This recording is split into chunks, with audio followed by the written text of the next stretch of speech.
G'day again, Stephen Carey from offthegridnoz.com. Just a bit of the ye old tent shaped chook shed update. Don't worry about the EPS and the tools lying around down there, I haven't cleaned up yet.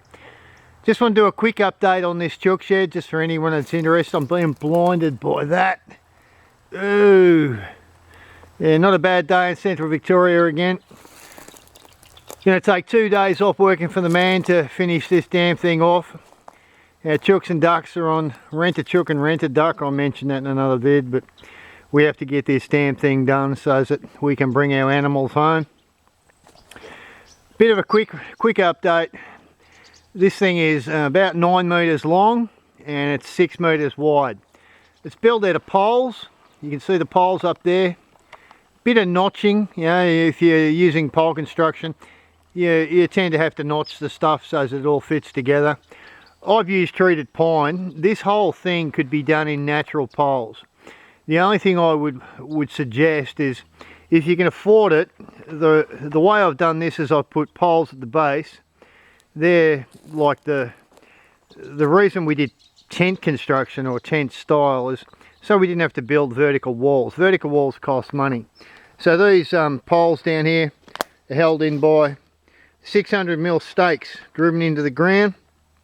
Big ass bolt right there. That bolt actually pins the log to the stake. There's 6 of them holding the base down. The centre poles are dug in. Yeah, they're dug in the standard 400mm. As much as me and the crowbar didn't fucking get along. Oh, I said it, sorry. As much as me and the crowbar didn't get along. I put the four main poles in. As per usual, 400mm deep, about 10-inch round hole. But yeah, you can use natural poles, right? I was nearly going to do that. We have, if you can see in the background, we got lots of little trees, skinny little trees. Now I was going to do this in natural poles, and that would mean that I could replace those top poles with natural poles. I could have actually done all these rafters in small poles. Now I'm a little bit anal, like I set this up, the top of these poles, with a laser level. Now that's only because I'm a builder and I have a laser level. It only costs a couple $100, but you know, if you haven't got a couple $100, spirit level does a job. But yeah, I was going to do these poles with natural timbers, but because I work for the man still, I thought, well, I'll just shell out and buy a few materials, which means I've done everything pretty much in standard 90 by 45 pine, treated pine. If you're going to replicate something like this in natural timbers, I just suggest that you do maybe these base poles, which will hold the wire and all the rest of it. If you do those base poles in treated and can afford that, that's a damn good idea. Or you want to go to some trouble. In central Victoria we have a termite issue like a lot of Australia's regions. Those freaking termites, they are busy little bastards, alright? If I had to put a standard pole down there, a normal hardwood pole, it'd probably be pretty much munged out after a year or two. I want this to last a bit more than a year or two. So anyway, you can do it in natural poles. I use treated. That's not just because I'm not a rich bitch. Don't worry, this is money I did not want to spend. But I needed speed because our ducks and chooks are on rent a duck, rent a chook, and we need to get them back to the property, so I had to do this really fast. But you could put plain natural poles down there, cut off your block, do the old sump oil, creosote, whatever the hell you can. Put a barrier there. You got to remember with termites, they just don't like one thing, and that's daylight. So if you can put a barrier there that's exposed to daylight, plastic, steel, whatever, you might deter them a bit, but they are little bastards. Now this thing you can see is in 5 bays. This first bay is going to be hay storage once I frame it out, and that's tomorrow. Hay storage, it'll be egg collection area with the door in the back, ye old door in the back, and all that sort of stuff. Next bay, I'm going to do shade cloth in that bay there. Up here we have a heat issue, a sun issue in summer, and we have to actually build, as you know with the hydroponics, I put shade cloth over everything. That's to the detriment of things in winter. But we have primarily a very sunny climate here, so we build for sun, which means the chooks get one little bay there, that second one, for shade cloth, and the last 3 bays down there will just go in orthodox 25mm wire. 25mm wire on the back wall. On this first bay, I've got some second-hand sheet iron. Not bad zinc that I scabbed off a job. I'm a plumber, I can scab iron. So on that first bay, I'm actually going to hard roof it with zinc. That'll give us a hard roofed area, a shade cloth bay, and 3 wired bays. So just wanted to do an update. I'm going to keep it real short, bandwidth and all that stuff. And besides, I've got to go around and clean up all my shit. Been a busy day. So I'll do another update when we get a bit further along. Might even do one tomorrow. We're going to throw a bit of stain on this just to protect it from the weather. Again, we don't stain it because we like paying $1 million for stain, but the sun up here is pretty bloody wicked if you don't put some protection on, especially machined bought timber. It tends to walk all over the place pretty friggin' bad.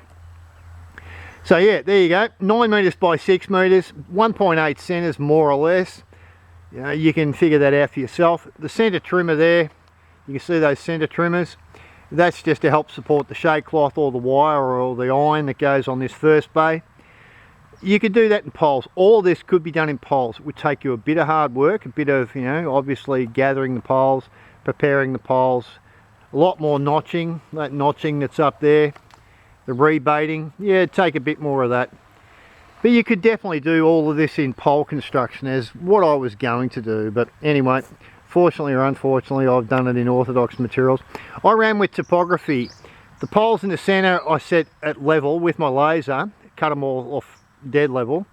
But from side to side, I've got about 4 inches fall. The beauty of a tent style is what I did was cut the same rafters both sides, or if you're using poles, the same poles, and just let that side run out a bit further. It really doesn't matter. I'm going to sheet iron the front of these gables here anyway, so it really didn't matter if this side went out a bit further than that side, seriously. So you can run with the topography, set your main levels up from the centre poles if you want to have something, you know, half level if you're a bit anal like me. And it doesn't need to be. It's because I'm a builder. I have this freaking problem with levels and stuff. I just tend to apply that thinking to everything, so I like straight and level. You don't have to like straight and level, and yeah, if you're using natural poles, straight and level gets a bit difficult. There you go, that's an update. I hope you can gain something from this. Tent style, it avoids the vertical walls, it avoids a bit of extra wire, it avoids some structural stuff that you don't want to have to buggerise around with.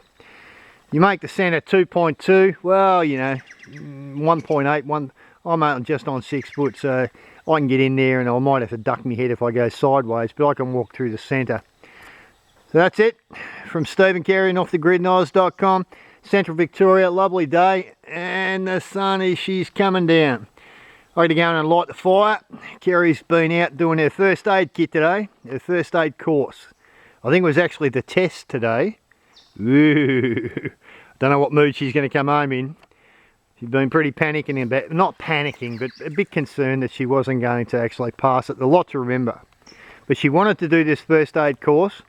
She volunteers up at the local, well, not local, it's 20k away, but she does volunteer work up there and helps the unemployed and you know, people who are suffering a bit in the local community house. So she's doing her first aid test today. Couple of day course. We'll see how we go. So yeah, look, if you've got a spare grandchild to sell, you can always build out of bought materials. I didn't say that, although even the poles that I bought here and the framing, it wasn't cheap. It wasn't $1 million, but it wasn't cheap. So yeah, without child services all over me again, yeah, probably could just rent them out, don't sell them. Remember, I made this suggestion, you don't have to put them on Fleabay. You just find one of your kids that hasn't got kids at the moment, and you rent one of your other grandkids out to them as like a trial period, you know, a couple of weeks. all right, I'm shutting up about that. It's not a bad idea. Remember, we got nearly 20 grand. I forget, I think we've got about 22 now. You might need to ask Kerry if you're interested. Not that that should interest you, probably. But yeah, off the grid, tent style chook yard. Bit cheaper than building an orthodox one. Gonna do another update once we get this front section sorted out, and the door and the storage area and the chook laying area into it. and we're going to slap some stain on it because we happen to have a can of stain left over from the build. So we'll do another update. But I hope your day was productive. Hope you're feeling good. Hope you're feeling positive. If you want to put a chook shed together, it doesn't have to be 9 by 6. Just refer to the video if you really got, you know, a bit of doubt about your own skills or what you want to, you know, end up with. This might give you a few clues. Doesn't have to be dead straight, doesn't have to be dead level, doesn't have to be done with a laser, doesn't have to be done with bought materials, could be done with poles. But remember, treat these poles on the ground. Anything that touches the ground, if you're in a termite area, beware. Alright, that's all I'll say about that. And we'll catch you on the next one. And I hope you're smiling, guys. I hope you're smiling. It's been a big day. I'm taking another day off from the man tomorrow to keep working on this sucker. Yeah, and don't worry, when I take a day off from the man, I don't get paid. So, chooks might be suffering a bit for a while. Catch you, guys.